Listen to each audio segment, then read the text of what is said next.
SCP-1179, Object Class Keter.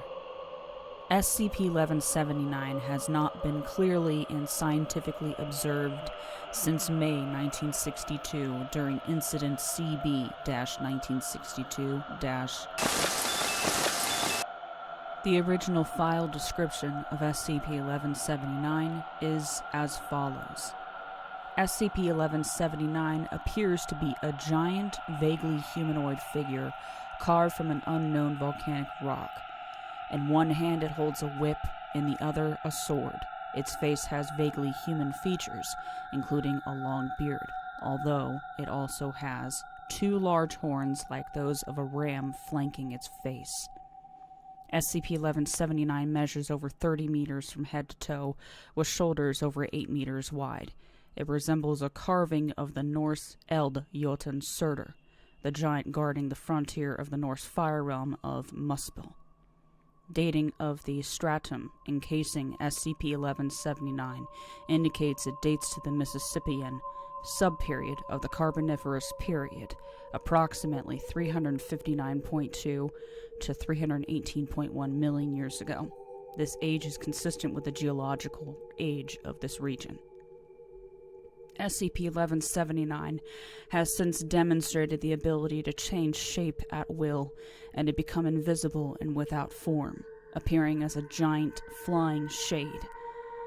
Photographic evidence has failed to produce a conclusive image of SCP-1179 due to inexplicable camera feed disruptions, operator panic, and physical destruction of cameras. Expeditionary teams have described SCP-1179 as having hellfire for eyes and generally having great height. Its body often is seen as a combination of fire, smoke, and hardening lava. From there, the descriptions begin to diverge wildly. Survivors generally described its head as monstrous, with some mentioning curved horns consistent with the original form of SCP-1179. Others argue it has fangs larger than a man's arm. Others state that SCP-1179 has neither horns nor fangs, and its face is encircled by flames which reach down into a long beard of fire. Eyewitnesses cannot agree whether or not it has wings. Most agree that it is usually armed with a multi-tailed whip of flame and a glowing red sword of fire several meters in length, though it will at times appear with either the whip or the sword, or neither. Though of great size, it is apparently capable of moving both quickly and quietly. Those few who survive encounters with SCP-1179 describe it as smelling of rotten eggs and old chimneys. Chemical analysis of air samples taken from SCP-1179's breath have shown exceptionally high concentrations of carbon monoxide and sulfur dioxide. Item History.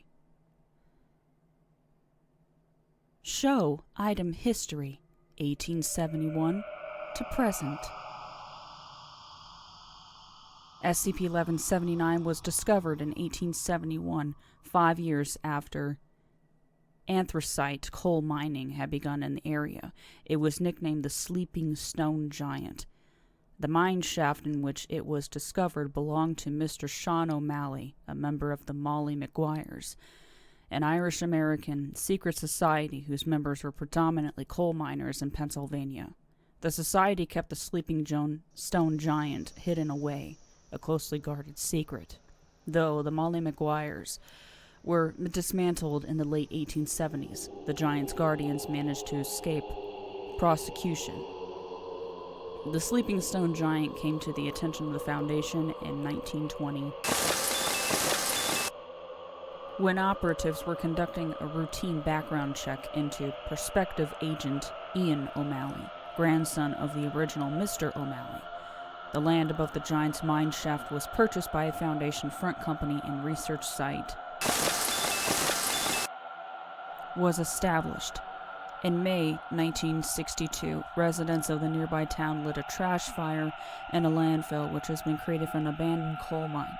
These responsible for garbage disposal followed insufficient safety protocols, and a seam of anthracite coal ignited. The scene was small, and Foundation geologists have determined it would have burned out in approximately 2 years had it not run under research site.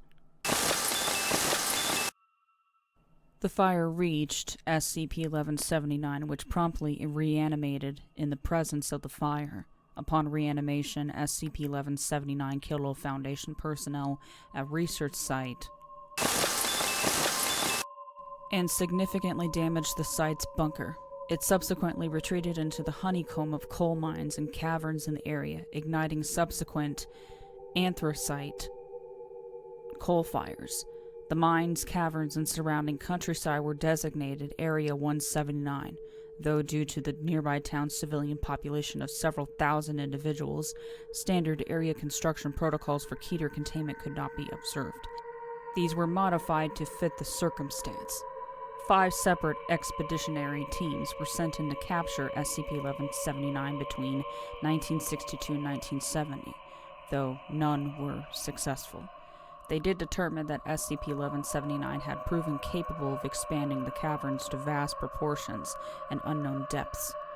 Satellite imagery and evidence of noxious gases and ground collapse contradict these accounts, and the photographic evidence which confirms them, indicating that the mine fires are only burning in an area covering roughly 400 acres, or 1.62 square kilometers.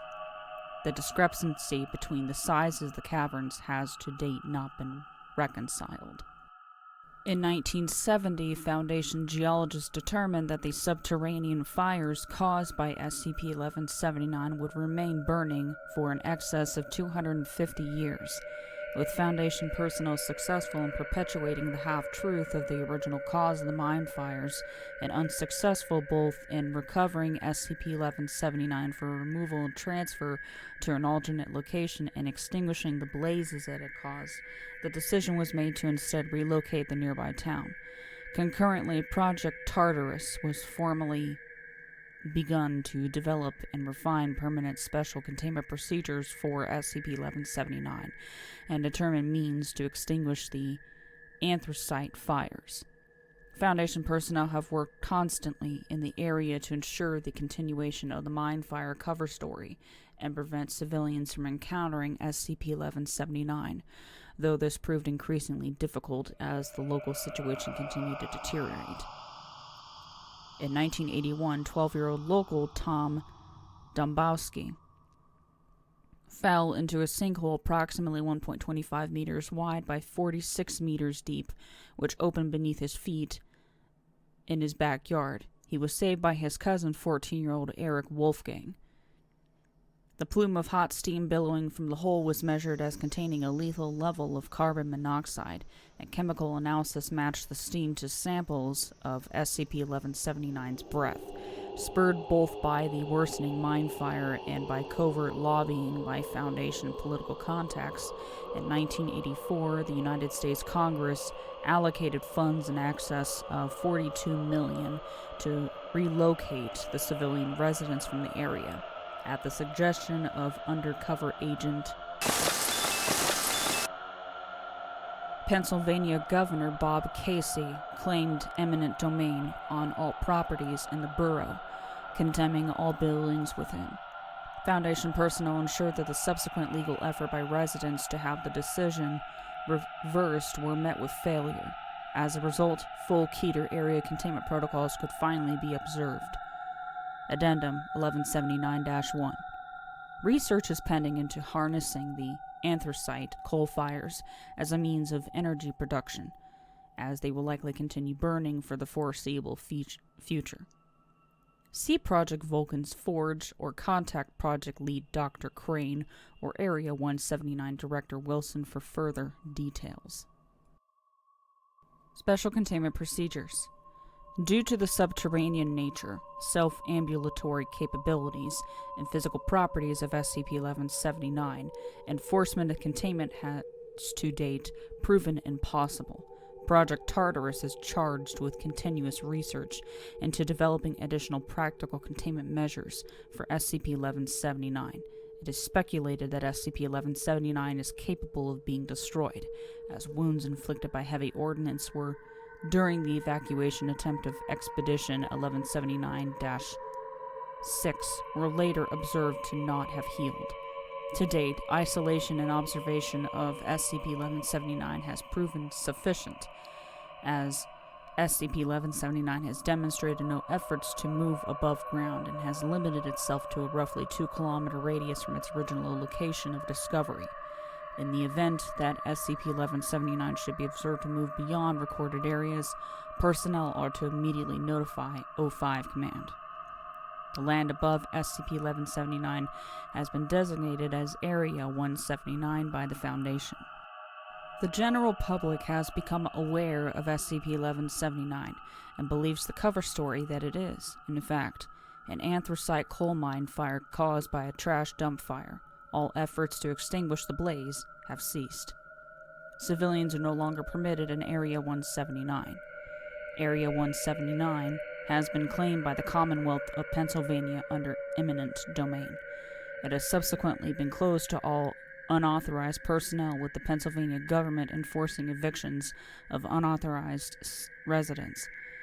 A bunker has been constructed in a geologically stable section of Area 179, allowing for Foundation operations in the area and monitoring of SCP-1179.